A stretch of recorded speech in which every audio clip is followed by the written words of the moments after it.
Here comes the West Indies. And when you're facing the generals, nearly every ball is a funeral. And when we batting, brother, go and put your men on the boundary line. And if you give we a liquor, that is merely a hiccup. Look, you win the little battle, you lose the war. It's the same result every time. Everybody sing. Here comes the West Indies. Here comes the West Indies. Them rude boys gonna get you by degrees. Here comes the West Indies. I tell you now, here comes the West Indies. Here comes the West Indies. Them bad boys gonna bring you to your knees. Here comes the West Indies. Special request to the Trinity posse. And what about the Guyana posse? And what about the Jamaica posse?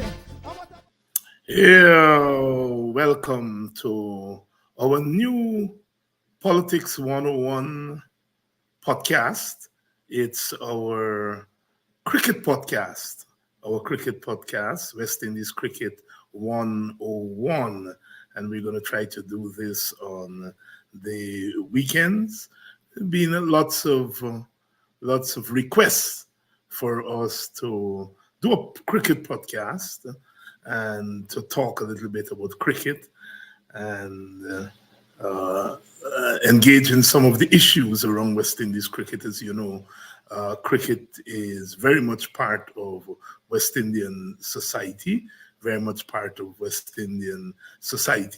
and we engage cricket here as beyond the boundary using the CLR James framework, which sees cricket as more than just what goes on the field of play, and that cricket has a lot to do with the Caribbean society, the essence of the Caribbean society.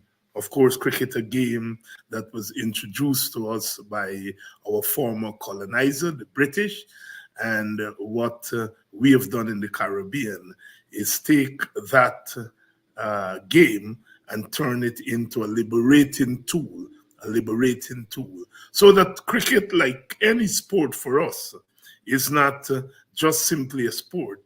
It's really an arena of contestation. You see, if you come out of the plantation, you come out of the boneyard, you are not accustomed in those circumstances to a level playing field. And what the cricket field allows is, to a large extent, a level playing field. And that when we go out on that cricket field, what we are saying to the world is that if the rules are the same, if the rules are equal, we are going to show you that we are as equal as you are. Of course, our West Indies cricket has a special place in the annals of world sport. We rule the cricket world, as David Rudder would say, ruled the cricket world for 20 years, mid-1970s to the mid-1990s. Some will date it from 1980 to 1995, when the West Indies did not lose a test series for 15 years. And it is the longest that any team has dominated a team sport in the history of humanity, recorded history of humanity. Here we are, the poorest cricketing country in the world, dominating the world for almost 2 decades. That is a feat that cannot be denied. So on this program, we are going to be celebrating cricket, and we are going to be talking about cricket as much more than a sport. Cricket as politics, cricket as sociology, cricket as art, cricket as culture, cricket as essentially a unifying Caribbean tool. Think about cricket. Cricket as Caribbean integration, cricket as political expression, cricket as anti-imperialism, cricket as anti-apartheid, cricket as anti-racism, cricket serving so many roles in our society. And so that's how we're going to be looking at the game on this program, the cricket podcast, what we call West Indies Cricket 101. What we want to do tonight is we want to go a little back in time. I had the good fortune of interviewing Conrad Hunte and Wes Hall. They were two members of the dominant team of the 1960s. You know, before we got into the world beater, as it were, between the mid 1970s to the mid 1990s, we had a powerful team in the 1970s. That team included people like Conrad Hunte, Gary Sobers, Rohan Kanai, Basil Butcher, Joe Solomon, Jackie Hendricks, the fast bowlers, Wes Hall and Charlie Griffith, Lance Gibbs, the world beater spinner from Guyana. And they were the core of that team of the 1960s. Of course, Sir Frank Worrell captained the team from 1961 to 1963, when he retired and gave way to Gary Sobers. And so I had a good fortune, I think it was sometime in the 1990s, 1999 to be exact, when I got the chance to talk to Conrad Hunte and Wes Hall. I was in Barbados to cover the West Indies versus Australia series. And I was then part of Carib Nation TV. I'm still part of Carib Nation TV. And there was the Sir Frank Worrell lecture that was given that year by Conrad Hunte, who in my book is certainly one of the two greatest opening batsmen that we have produced. I think Hunte, along with Greenwich, would be my pair of top opening batsmen. Clearly, people like Desmond Haynes and Roy Fredericks and Chris Gale and so on would be up there. But in my mind, Conrad Hunte and Gordon Greenwich would be my two best West Indies opening batsmen. And I had a chance to talk with Conrad Hunte, who gave the lecture, the Sir Frank Worrell lecture, in 1999. Shortly after that, he tragically passed away. And at the lecture was Wes Hall, who, along with Charlie Griffith, terrorized batsmen all over the world in the 1960s. Wes Hall, a legend of West Indies cricket.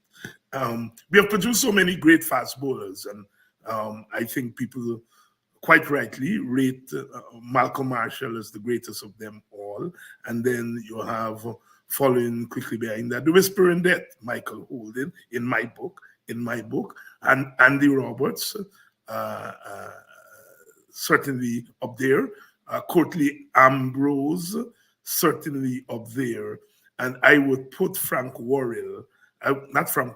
Wes Hall, sorry. I would put Wes Hall behind, not very far behind, Malcolm Marshall, Michael Holden, Courtney Ambrose, Andy Roberts. I would say Wes Hall would be in that top five of West Indies fast bowlers. And so it was quite a pleasure for me to get to interview those two great servants of West Indies cricket. Wes Hall is still alive. He's a preacher now. He was once a politician and so forth. Quite a hell of a guy to talk to. And so I'm going to share with you tonight those conversations I had with Conrad Hunte and Wes Hall. So please share the link and let everyone know that this cricket podcast, West Indies Cricket 101, is on. It's a production of Politics 101. Please share the link and please like our YouTube page. We have a YouTube page, which is West Indies Cricket 101 with Dr. David Hinds. Please go like that page, follow that page. West Indies Cricket 101 with Dr. David Hinds. It's going to be the Facebook home of our podcast. So please share the link. Please share this link wherever you're joining us from. And in addition to that, please go to our YouTube channel, West Indies Cricket 101 with Dr. David Hinds. So I'm going to share that interview with you now, that those interviews with Conrad Hunte and Wes Hall. Conrad Hunte and Wes Hall.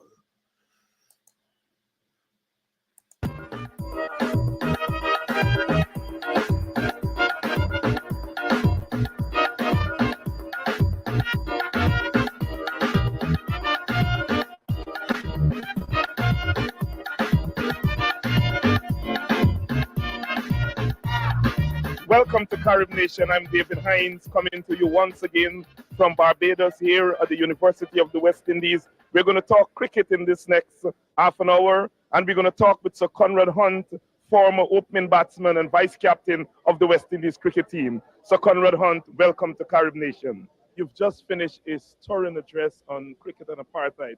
Talk for a little bit about Sir Frank Worrell, the person whose tonight's lecture was dedicated to. Talk about what Sir Frank Worrell means for Caribbean cricket today, but more importantly for the Caribbean nation. That's right. Without doubt, Sir Frank was a real visionary. He had a remarkable concept of what we as a people, not just as a cricket team, could do. His legacy now is needed more now than ever before because there's noticeable fragmentation in our island states. They're not working together as well as they should do. But I have hope, and I think Frank Worrell will be encouraged by this. A number of our leaders are now friends and visionaries like himself. And I expect that these leaders may have to give a new direction to the team. Whereas before, the West Indies cricket team was the image of what the West Indies people were like as a nation. Now, because we've gone so far down, as a people, as a team, the inspired political leaders and thinkers like Hilary Beckers and those at the university may now have to describe for us a vision of what we could be like.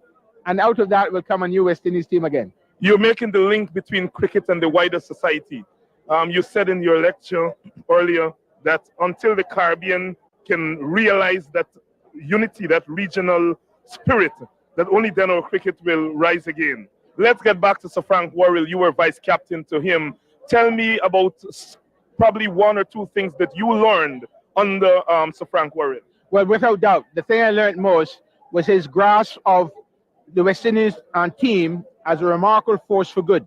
He used to say to us, gentlemen, we've come here to win the series, no doubt. But beyond that, we've come here to win the respect and the admiration of the Australian people. That was during the tour of 1960-61 in Australia and Tasmania. So he always saw beyond the boundary to what we as a people could be and do, always. And he used to say to us, we're not just cricketers, we're statesmen, we're ambassadors. So we must live like that, and we must perform like that, no matter where we are and how we are. And I think that was the greatest legacy he gave to me. And that's what I tried in my own life and in my own sphere to uphold ever since.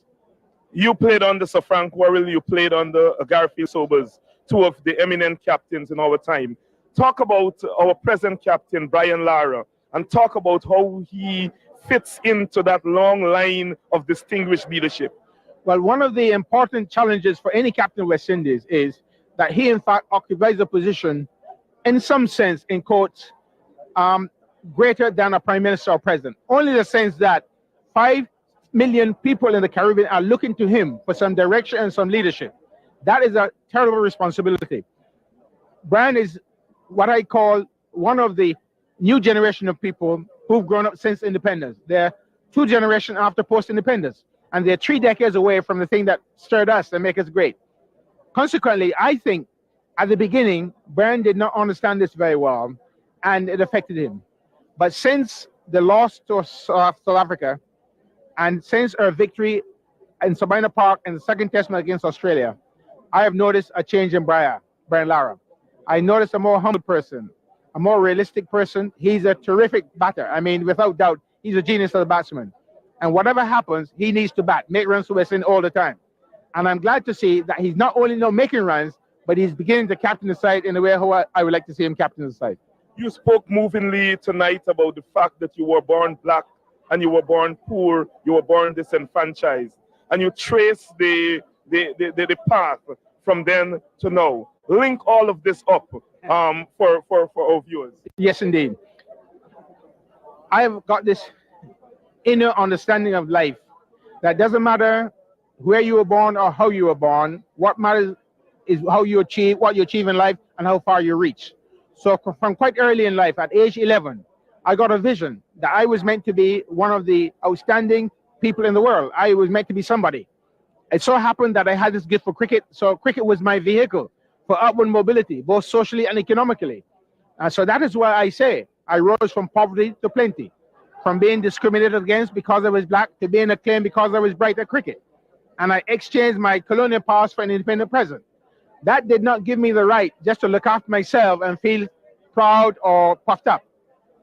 I believe my name and fame was given to me so that I might use it to help lift fallen humanity and to encourage other people also to rise from where they are, no matter how they were born or where they were born. They have within them what I call acres of diamonds. And life is about discovering what their acres of diamonds are, trying to learn how to discover them, develop them, and display them for their own benefit and for the benefit of others. And I think that's a very important lesson I can pass on to the youth. And many people do not know that when you left the cricket field, that you went on to a bigger field, that you used the fame that you got from cricket to help humanity, especially fight against racism. Right. Your experiences in England and later on in South Africa. Talk a little bit about your experiences in England. That's right. In 1967, I retired from cricket earlier than I needed to at 35 years of age because I had a little bit of a bad knee, but also I saw there was a growing conflict in Britain at that time. The West Indies team in 1963 were hailed as heroes. The West Indies team in 66 got poison letters in the post saying, "What are you doing here? This is not your country, go home." Because there was a fear in England that the many people coming in from the former Commonwealth into England would somehow lower the standard of life there and cause conflict. The opposite would be true, in fact, if they'd opened their doors and their hearts well. So I saw that as someone who was respected by the white and who also had a touch with the black, I had a part to play to build bridges between the two countries. So when I retired in 1967 from cricket, I then used my contacts to work up and down 33 different communities in England, trying to talk to the police, the trade union movement, the employees and things like that, as well as to the immigrant. And so that we could build a multiracial society in Britain for all to share. And it is no secret that when Martin Luther King was assassinated on the 4th of April, 1968 in Memphis, Tennessee, there would have been racial violence in Notting Hill in England.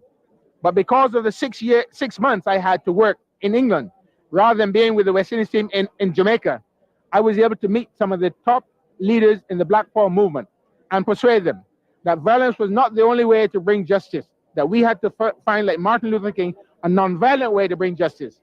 And because I had worked with them before King was assassinated, they called the demonstration off in Notting Hill that they were planning.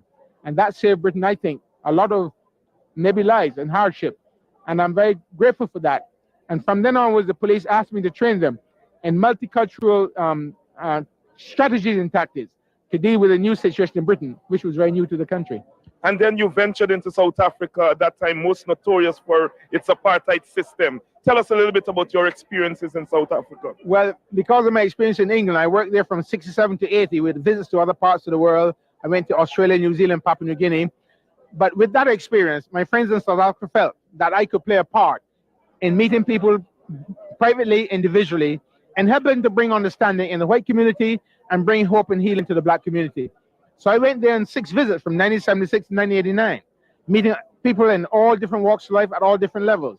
And I was always able to use my own experiences, my own background, to give them hope that maybe someday, I don't know when, I don't know how, a solution can come to them. But meanwhile, they had to prepare themselves, because bitterness destroys the one who is bitter and does nothing for the justice of his cause. So I tried to get the black people to shed their bitterness, but not the justice of their cause, in order to build for the future a South Africa for all black and white that they all could be proud of.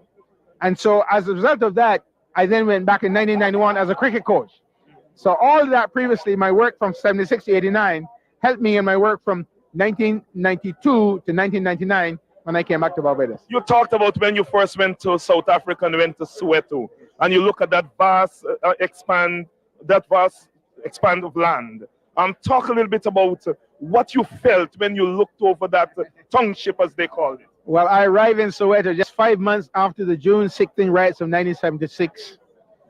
And some of the comrades who had taken part in those riots took me on a sightseeing tour of Soweto.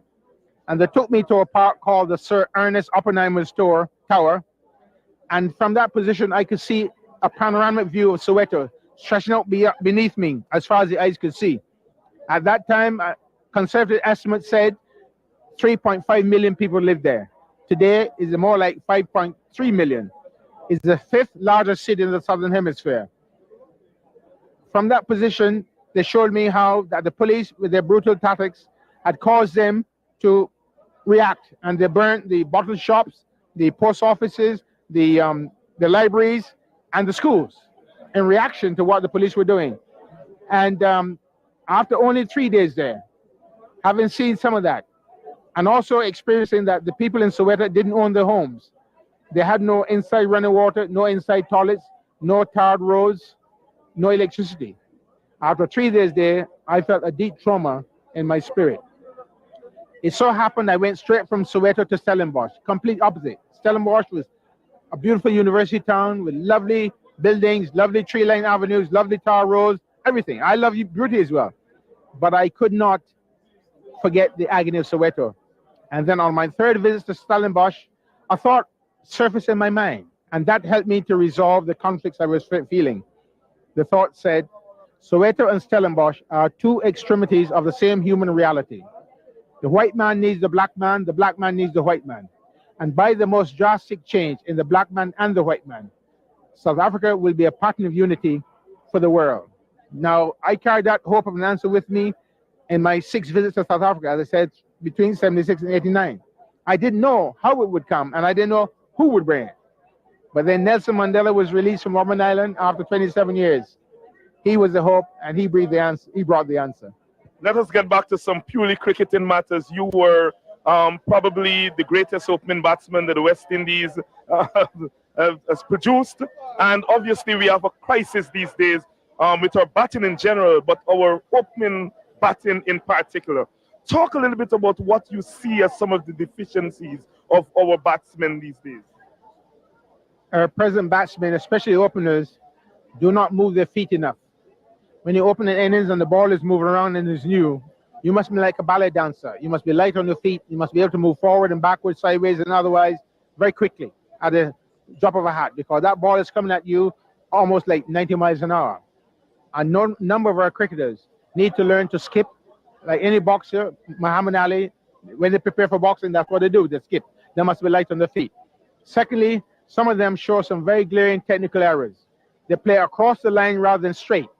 And I think that comes out of a lack of proper coaching in the last 10, 15 years. Not so much the technical stuff, but the mental and psychological stuff. Chaps were not, I don't think, enough sharpened in their mental acumen. They were not taught how to think, how to visualize, how to set goals, and how to overcome negative influences. We're going to have to instill that now in the present team, because I think it's not too late. It is late, but not too late. We can still do that. But even beyond that, we're going to have to go back now out in our villages and our districts, where a lot of us came from as raw youngsters with raw talent. We're going to have to find the new talent, inculcate in them these qualities, bring them on, and West Indies will one day be great again. Do you think that one-day cricket has had a negative influence on our batsmen? I think so. I used to think that even the mature players, because they were mature and set in their technique, might not be affected. I'm beginning to change my mind. I think the one-day approach has affected our ability to concentrate over long periods for the 5-day test match series, even for the mature players, and especially for the youngsters whose technique is not being formed. I think that the one-day cricket has negatively affected their technique. And that's why you see a lot of them playing across, hitting balls through the air. I'm inspired and encouraged by my friend Evan Weeks. He said that in a whole career, spanning 15 years, he only hit 1 6 in his life. And that was off no ball. His idea was, when you hit the ball in the air, you stand a chance of being out. So hit it on the ground. You played with some of the best spinners the world has produced. Sonny Ramadhin, Alfred Valentine, Lance Gibbs. Today, spin is not something that is featuring very much in West Indies cricket. Talk about the decline of spin bowling, and talk about how we can get spin bowling to feature once again in our cricket. Yeah, things have a way of working in cycles. And of course, I think it was Clive Lloyd who went after the 75 defeat in Australia. He saw the effectiveness of the fast bowlers. And because we had a proliferation of fast bowling, he said, well, let's use what we have. Let's have an attack, a 4-pound attack of fast bowlers. And so the spinner was not encouraged for 20 years. And of course, if the spinner is not encouraged, because he takes a long time to learn his craft and his art, they have died out. You know, they would be few who serviced but didn't have a chance, so they went by the wayside. But I noticed it's beginning to come back again. Young Nehemiah Perry bowled very well against Australia in the second test match at Savannah Park. I'm sorry that this fella, Ramne Ryan, got a shoulder injury. I liked him as a left-hand leg spin googly bowler. I think we're going to have to, in our next, what Professor Lubethel calls the next rise of West Indies cricket, we're going to have to look again out in our villages and our districts for the youngster who has a fascination with spin the ball and encourage them. Because I think the best attack is a balanced attack. You need your fast bowlers, but you also need your spinners. Because on the day in which the batsmen get on top, you're going to need somebody who's going to come in and bowl long overs, but good overs, like a Shane Warne or McGill, and give you a chance of getting wickets. So Conrad, you played some brilliant innings in your time. Probably the most memorable was your 260 in association with Sir Garfield Sobers during his record-breaking 365 in 1957 against Pakistan. Relive that innings for us. Well, that was a remarkable time because Pakistan battled first and got only 108. And so I went up with Rohan Kanai and opened the innings. And I had a feeling something remarkable was going to happen because the very first ball from a fellow called Khan Mohammed, he seemed to be trying to bowl a bumper to me. And so I was already in position to try to hook, but the ball didn't get up. It kept straight down. But luckily I had kept my eyes on the ball. And as a result, I hit that ball off middle stump with a crossback, which I don't encourage people to do, and went for 4 runs. And I thought my day is in. And it so happened that I got going, and Kanai and I put on 100 runs for the first wicket. And then walked Gary Sobers. And somebody had said, you know, when this young man gets 100, he's going to get 3. And sure enough, Gary and I got together for the next 2 days, and the Pakistanis could not penetrate our defense nor stop our attacking shots. And I was ahead of him by 100 runs. I was going for the partnership record, which was 451, set in 1934 by Don Bradman and Ponsford.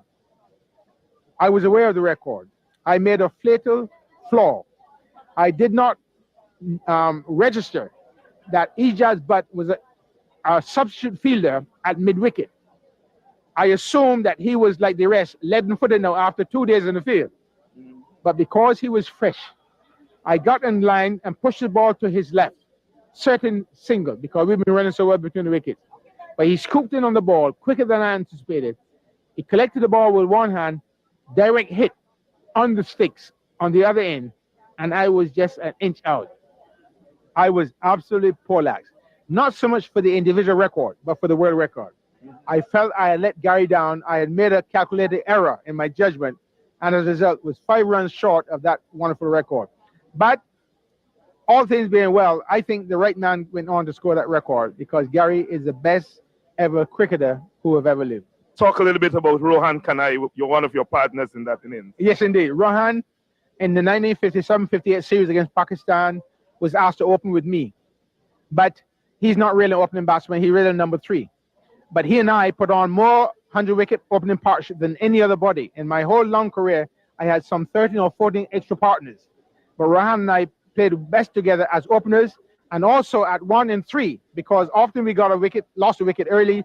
Rohan came in, he played so well the new ball. He and I were always able to redress the situation. And I admire and respect my friend Rohan Bubalai Kanhai for his remarkable gift. Also, he's another genius of cricket. Mm-hmm. So Conrad Hunte, finally, parting words for Caribbean people as we move into the new millennium. All my Caribbean friends out there, as we move into the new millennium, in a global village, we as a Caribbean people need to accept our calling to be one. I believe we are knitted together by a common heritage and a common history. And we must form some kind of a political union, a confederation, if you like, of West Indies states. where our unity out of diversity will be our strength and our glory. And as with the West Indies team, we grew to be the best in the world and eventually brought a new dynamic to the world of cricket. We as a West Indian people, united as one, will bring a new dynamic into the world of the economy and the politics of humanity. Words of inspiration from Sir Conrad Hunte, former opening batsman and vice captain of the West Indies cricket team. Thank you very much for this interview. Thank you. Thank you. Thank you.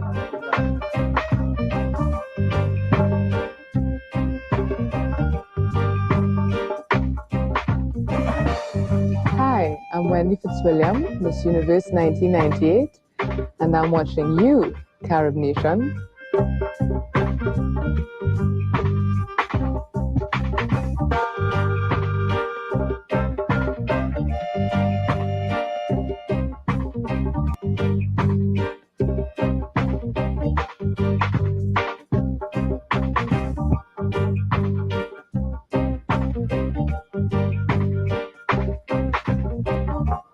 Reverend Wesley Hall, former West Indies fast bowler, cricket administrator, welcome to Carib Nation. Thank you very much indeed. Wes, first of all, let me congratulate you on your recent ordination as Minister of Religion. Thank you very much. Well, let's talk about cricket. You have been an administrator, manager of various West Indies cricket team over the last 10 years or so. And obviously, it is well known that it's been over the last 10 years that we've begun our, if you will, fall from grace as a leading cricketing nation. Talk a little bit to us about how that all started. Well, I think that you have to remember that teams, you know, you will get great teams, and as soon as the very great players all retire at one time, you'll get going to a transition period. And I think that we have been very lucky from the days of Bradman through, not from the days of the Black Bradman, George Headley, Right. through to Sober, Warwick, Walcott, Sobers, Hunt, Richards, Greenwich, the Haynes, all the great players, Clive Lloyd. We have been able to produce them in successive years. But and down to Lara and Hooper, these guys. But what happens when you get a situation like in 1995, when so many of them left the scene at the same time, and you go into this transition period, it is rather difficult to sort of get the team to click. And after we lost, there was so much postulation in the press about us having fallen from grace and things like that in 1995, 96 against England. But I would say that we are on the way back, and it has happened even to the great Australian sides. You remember that invincible Warwick Armstrong side. You also remember the Don Bradman 1948 side, and this has happened to the great English sides. Now, the English sides of 1960s were a very good size, and I think that you just go in cycles. One observation made about the West Indies team is the lack of that mental toughness that was reminiscent of former teams. Do you agree with that? Well, in a way, yes. And how do you get mental toughness? In playing cricket, you get physical fitness and mental fitness. Now, physical fitness is rather easy to get. Anybody can run, you could start walking for 40 minutes a day, increase it to an hour, and then you can start trotting, you can start doing sprinting bursts, and your body responds marvelously to that type of rigorous, in the end, preparation. So you become very fit. But how do you prepare your mind? It's a harder thing. It is not really only you alone. When you talk about mental fitness, that is a team approach. The team, I must be your keeper, and you must be mine. In other words, let me explain it to you. The opening batsmen must do their job. They are there to open and give us a good start. The number 3 batsman must never be an opening batsman. He must come in. He's obviously your best player. He must come in when the ball has had at least 20 overs, where the wicket no longer has that height that the bowlers are getting out of it and bounce. The wicket is now innocuous 2 hours after it has started. And the 4, 5, and 6 are getting better and better. But if the number 3 man leaves it for the number 5, he obviously is going to leave it to the number 7. It's a domino effect.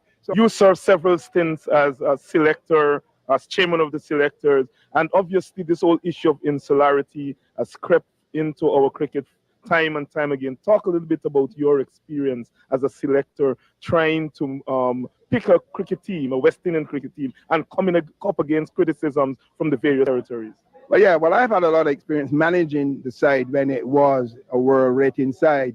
And one thing I'd say to you is that we played once in Australia with a triangular tour, Australia, Sri Lanka, and West Indies. Now, Australia got a man called Merriman, who was an ombudsman, and he became their manager. They wanted to do things. He did a lot of things. He taught the players that they should judge themselves. That, you know, if somebody had done something wrong, it would be a players' court, and they would find players, and they did that for Australia. The Sri Lankans had got one of these people from the hierarchy in a conglomerate, a tea conglomerate, and they did it. I was the manager of the greatest team on earth.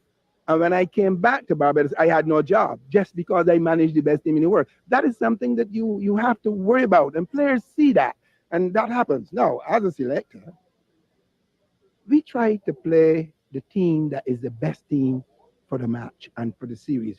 Taking into account, it is a matter of meritocracy. It is not only that you have made 30 and I have made 28, so therefore you should play, but it has to do with, you know, what sort of demeanor has this man? You know, how is he as a team man?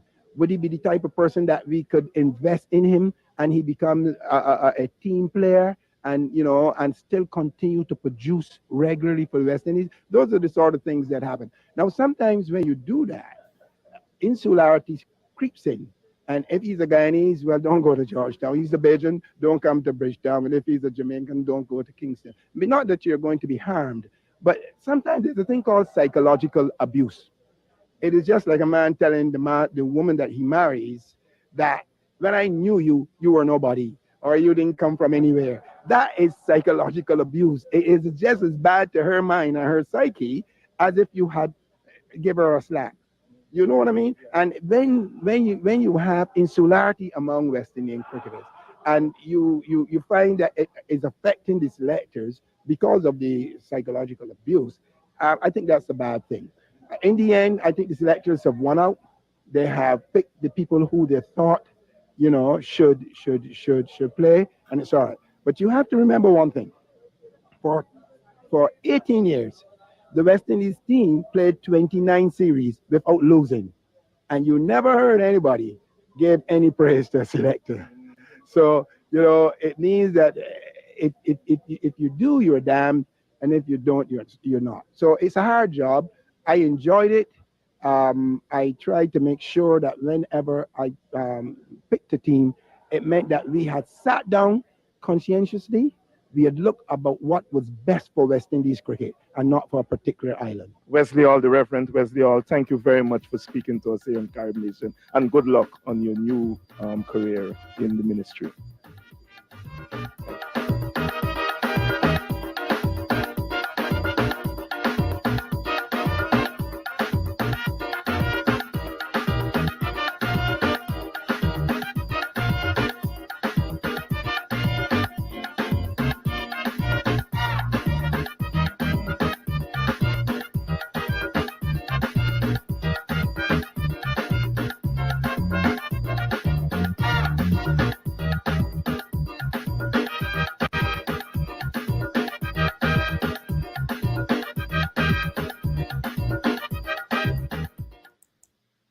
Oh yes, oh yes. I consider myself a lucky guy. I had the pleasure there of speaking to two great men, two great Caribbean men, Sir Conrad Hunte and Wesley Hall, two of our great cricketers. And oh boy, you know, what a privilege it has been. And that interview was done in 1999. So what, 25 years ago.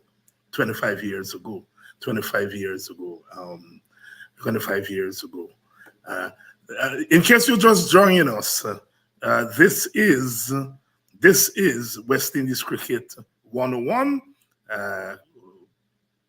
Cricket Podcast. It's our new program, and we are going to be airing it for now on Saturday and Sunday evenings.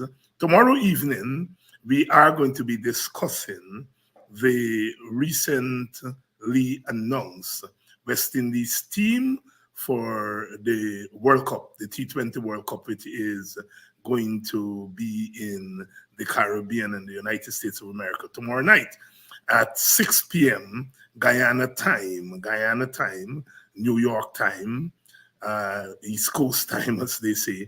We are going to be airing the program. We will do 7 o'clock on Saturday nights and 6 o'clock on Sunday evening. So please make sure that you tune in tomorrow night. My guest is going to be Dr. Vincent Adams, who was an opening batsman for Guyana. Opening batsman for Guyana. He opened with Roy Fredericks in the late 60s. I think he made his debut in 1969. And he got injured and so therefore cut short his cricket career. He was a very, very good opening batsman. And he's going to join me tomorrow night to discuss the cricket team that was picked by Cricket West Indies, the squad, the 15-man squad. Lots of expectations there. There were lots of discussions. Some people felt that Etmaya should not be in the team. There was a lot of discussion about whether Joseph would have gotten into the team and so forth. In the end, the selectors, I think, did a fairly good job. I'll talk more about that tomorrow night. Selecting a team is never easy, especially if you're selecting a team for the Caribbean, because, of course, we have so many islands, and each island expected their players to get into the team. By the way, there are 5 members of the Guyana, 5 cricketers from Guyana in the team: Hetmaya, Shofin Rutherford, Gudakesh Moti, Shamar Joseph, of course, has made it into the team, and Romario Shepherd. So it's Shepherd, it's Moti, Etmaya, Rutherford, and Shamar Joseph. And if you look, you will notice that 4 of them are from Bobby's: Joseph, Shepherd, Hetmaya, Moti, and Shofin Rutherford is from Demerara. I think he's from the Enmore, Haslington area. So 5 Guyanese. So the Guyanese really would be delighted, and quite justifiably so, because Guyana has been really playing good cricket over the last decade or so. We'll be talking more about that team tomorrow night. So please tune in tomorrow night at 6 o'clock,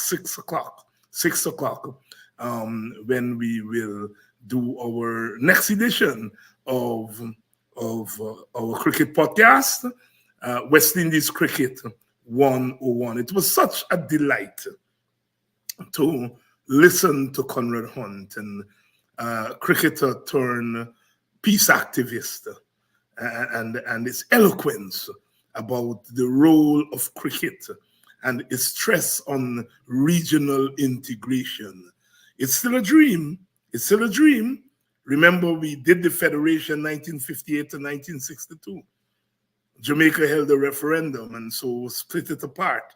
Guyana, of course, wasn't taken into the federation for political reasons, but it was a good shot. And we after the breakup in 1962, we still survived in 1973.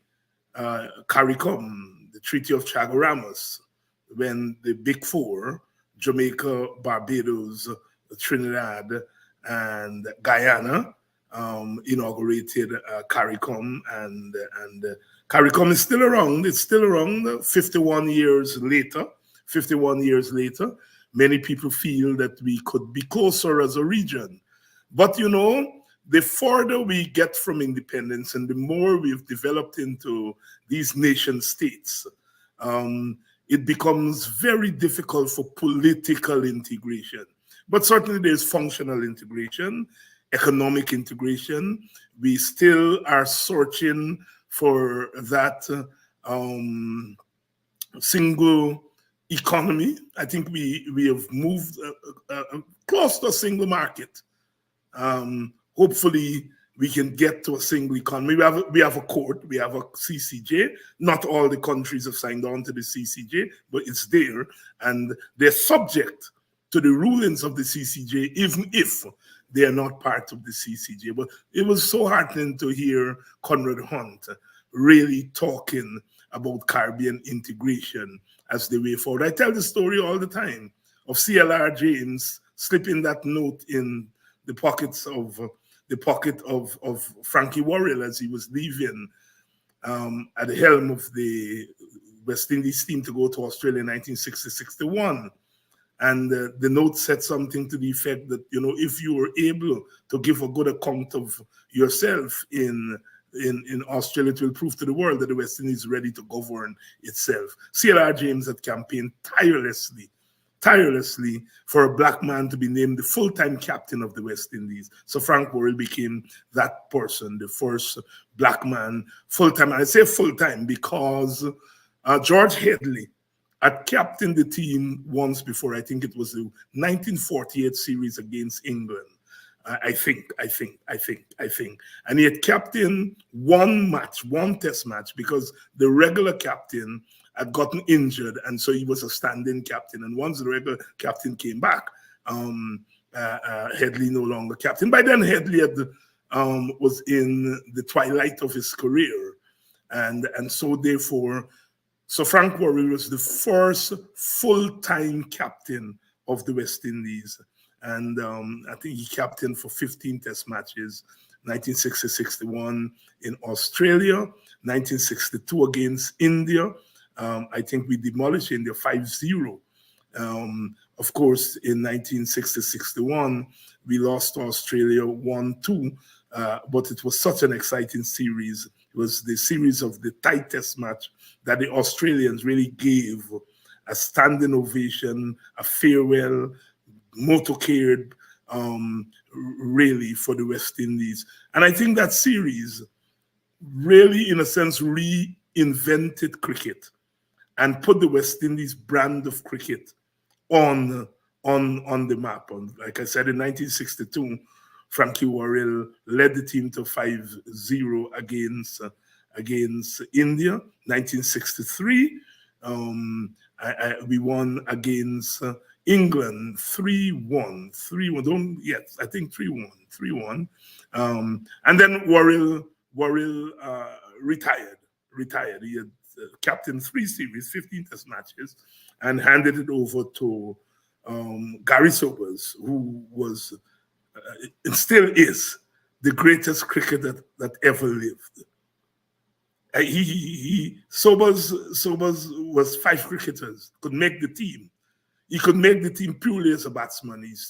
I would say, along with George Headley, Vivian Richards, so Everton Weeks, Rohan Kanai. I put Rohan Kanai there. A lot of people don't put him there, but for me, Everton Weeks, George Headley, Gary Sobers, Rohan Kanai, and Viv Richards are the 5 greatest West Indian batsmen. With all due respect to, and there's some other greats. I mean, Lara is really up there, but I don't put Lara in the first 5. I mean, and it's barely. Some people will argue the runs he made and so on, but it's hard for me to see Lara. I have never seen George Headley. I have never seen. I'm wondering whether I saw tape of Headley. But everybody can be wrong, and certainly he's the greatest, the Black Bradman, as they called him. But I've seen Richards, I've seen Sobers, both live and video. I saw Everton Weeks video and Rohan Kanai. I just think Kanai was an exceptional batsman, not given his true accolades. But those are my 5 greatest West Indian batsmen. And you're talking about Lara not being in that 5. You're talking about Gordon Greenwich not being there. Frank Worrell himself, Clyde Walcott, Clive Lloyd, Seymour Norse. You're talking about them not be Conrad Hunte not being in that top 5, you know. But certainly Gary Sobers. Gary Sobers, one of the great batsmen. He could make the team as a fast bowler. He could make the team as an orthodox left-arm spinner. He could make the team as a Chinaman, unorthodox left-arm spinner. And I think he could on fielding alone force his way into the team. A magnificent catcher close to the wicket, especially at short leg, backward short leg, and tremendous player. I don't think anybody could match him. I remember when I was a boy, they talked about Bernard Julian really stepping into that mantle. Julian was a good batsman, He didn't play as much for the West Indies. He's a good batsman, good left-arm fast bowler. He could come back and bowl left-arm orthodox. But he never developed his potential. And so, therefore, didn't come close to Sobers. The old-timers talk about Sobers' friend who died in that tragic car accident, Smith, Jamaica, O.G. Smith, O'Neill Smith, who died tragically. Sobers was driving, they were going home one night, and he died. And they said he would have come close to matching Sobers, Collie Smith from Jamaica.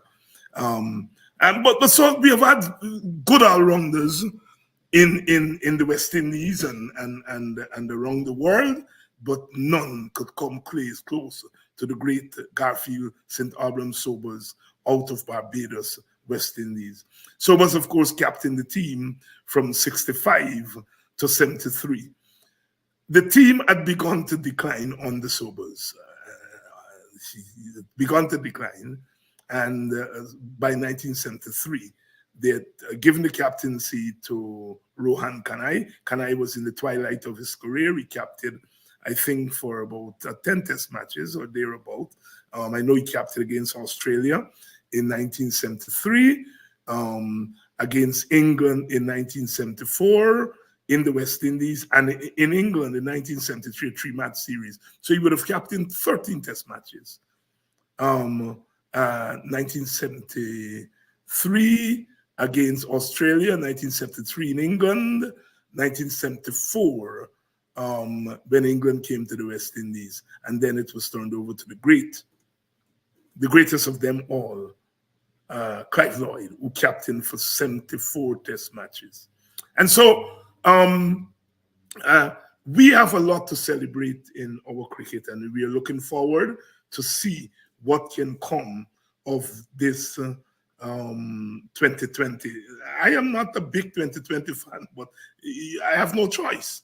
It's where the action is, you know. I think 2020 has really helped to not destroy West Indies cricket, but certainly the decline in our cricket partly has to do with the T20 game. I think other countries have been able to work around the T20, and they still have been able to maintain that balance between the 2020 game and the longer versions. And you notice in 1999, Conrad Hunte is saying, and he wasn't talking about T20 because in 1999 T20 wasn't there. He was talking about one-day cricket, 50 overs, and They used to play some 40 overs and 60 overs back then. By 1999, it was mostly 50 overs. And he was talking about how that messed with the technique of our players. You know, when you look at a person like Hetmyer, who I think has tremendous talent. He for me, is the best batsman in the West Indies. I hear people talk about Puran and so on. And so Hetmyer, temperamentally and technically, is the best West Indian batsman.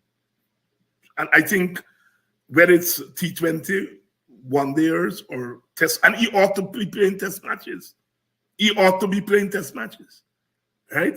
I think he's the best batsman, but clearly he has not been able to mentally deal with what is required of the modern day cricketer in traversing the three forms of the game.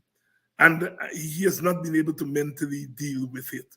So I think Hetmyer's problem is a mental problem, right? And he ought to be playing test cricket.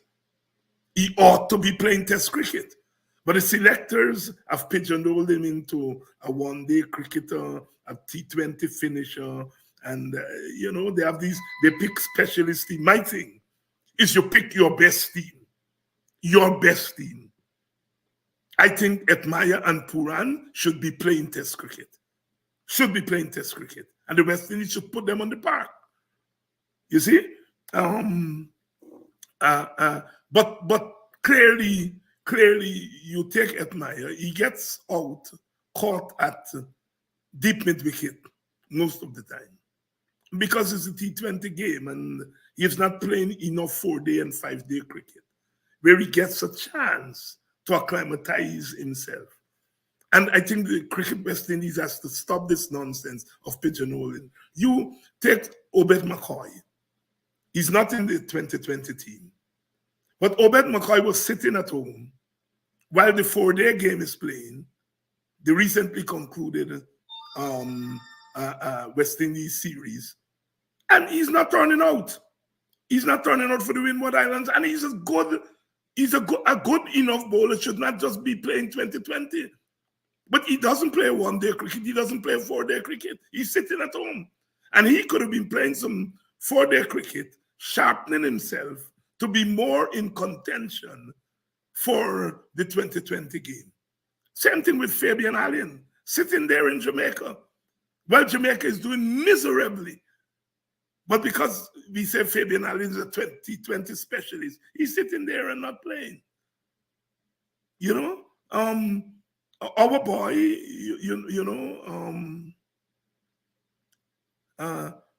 who is in Nepal there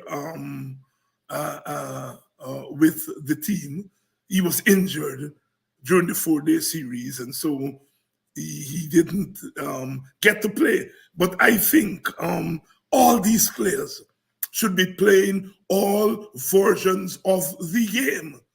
All versions of the game. I'm talking about Kemo Paul. He was injured, so he wasn't able to play in the 4-day cricket. And so here we are. You take Joseph. You can't begrudge the man. Shamar, he goes there. He's in India. They play him one match. He's going to get a big box. But Shamar would have been better off representing Guyana in the 4-day competition. Would have done so much for him. Rutherford, the same thing. They're there, but they're not playing. They're earning money. This is the thing. But in earning money, they don't get to sharpen their game because they're missing all these competitions. I don't know. But here's hoping that we are going to be able to do much better than we're doing. So please make sure you share the link. And I see some of you have been doing so. Share the link and please go like our YouTube channel, West Indies Cricket 101 with Dr. David Hinds. Please go and like that channel so we can grow that channel. And tomorrow night, we are going to be giving our analysis of the team, the squad. The team is the 11, no? The squad that was selected, the 15-man squad that was selected for the World Cup. I think a disservice, and I'm going to end with this, was done to young Kevin Sinclair. Kevin Sinclair first played for the West Indies 3 or 4 years ago as a one-day player. Then he played as a T20 player. Then he played in the one-day team. Now they're not even considering him for one-day and T20. Kevin Sinclair should be in this squad that they've picked there. He is one of those cricketers that I think can play all forms of the game. And he doesn't have to switch gear. He's striking in 4-day cricket. He's striking at 70-something, 80-something, I think, in 4-day cricket. You know, I think sometimes the selectors really don't get it right. But we'll talk more about that tomorrow night. So I want to thank you all so much for tuning in to this inaugural edition of West Indies Cricket 101, the Politics 101 cricket podcast. And I'm going to see you all tomorrow night at 6 o'clock. We say for emphasis, tomorrow night at 6 p.m. 6 o'clock tomorrow night or tomorrow evening, take your pick, and we are going to be on. See you all. Rude boys gonna get you by degrees. Here comes the West Indies. And when you're facing the generals, nearly every ball is a funeral. And when we batting, brother, go and put your men on the boundary line. And if you give we a liquor, that is merely a hiccup. Look, you win the little battle, you lose the war. It's the same result every time. Everybody sing. Here comes the West Indies. Here comes the West Indies. Them rude boys gonna get you by degrees. Here comes the West Indies. I tell you now, here comes the West Indies. Here comes the West Indies. Them bad boys gonna bring you to your knees. Here comes the West Indies. Special request to the Trinity posse.